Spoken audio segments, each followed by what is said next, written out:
and welcome back to art. Today, we're going to be learning about the elements of space and work inside of our art notebooks. Let's go create!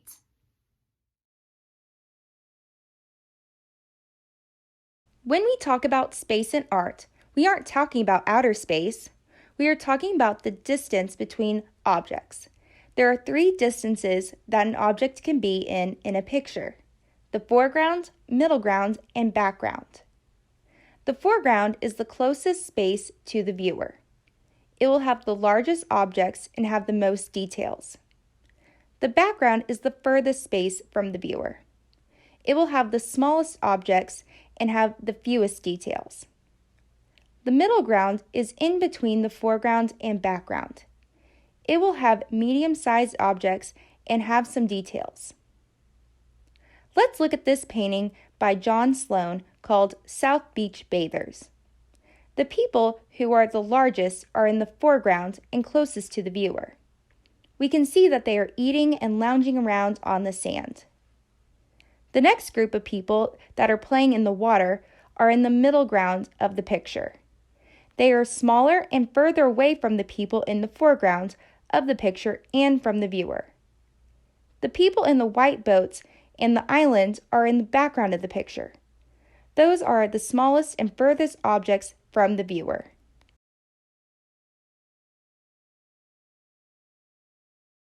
Let's play a game. I will name an object in an artwork, and I want you to tell me if it is in the foreground, middle ground, or background.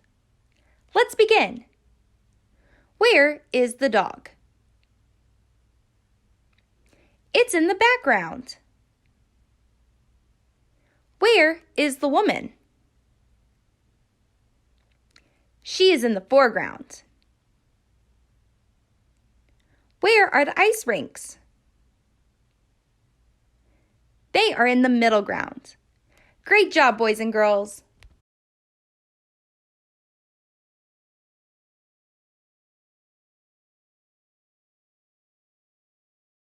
All right, boys and girls, once you have your art notebook and pencil, we are ready to start. Open your book to a blank page, and we are going to title this page Space. So S-P-A-C-E and underlined. What we're going to draw here is a very simple picture that includes all three of the grounds that we just talked about. So foreground, middle ground, and background.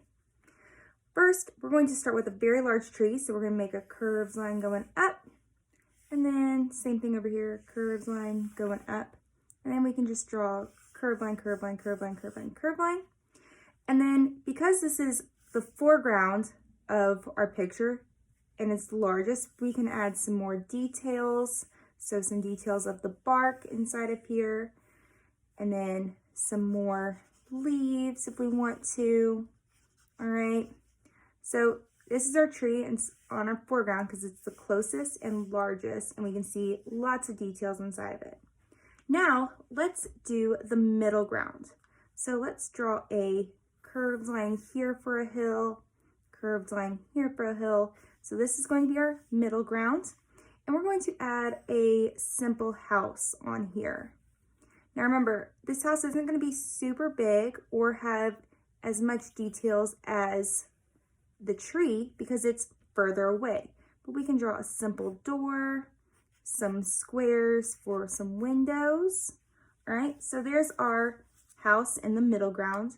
Then let's draw our background. So let's add some more curved lines for some hills back here.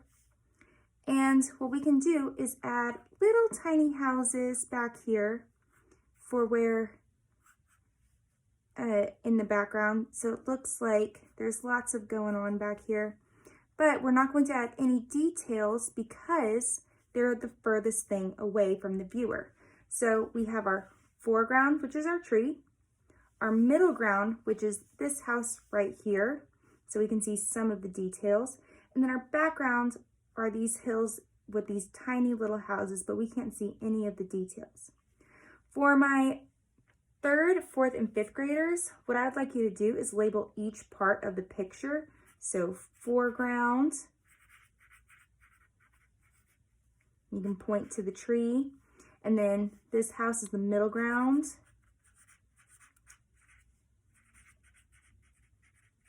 You can point to the house.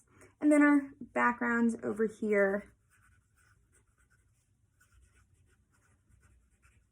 You can point to that little house there.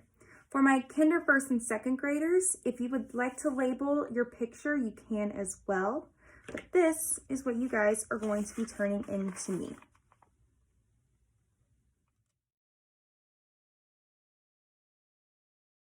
For this week's assignment, I'm looking for a space entry page. You guys are going to need to have the title, space, and a simple picture that shows the foreground, middle ground, and background. For my 3rd, 4th, and 5th graders, you need to label each space on the picture. You guys can turn this in as a picture or as a short video.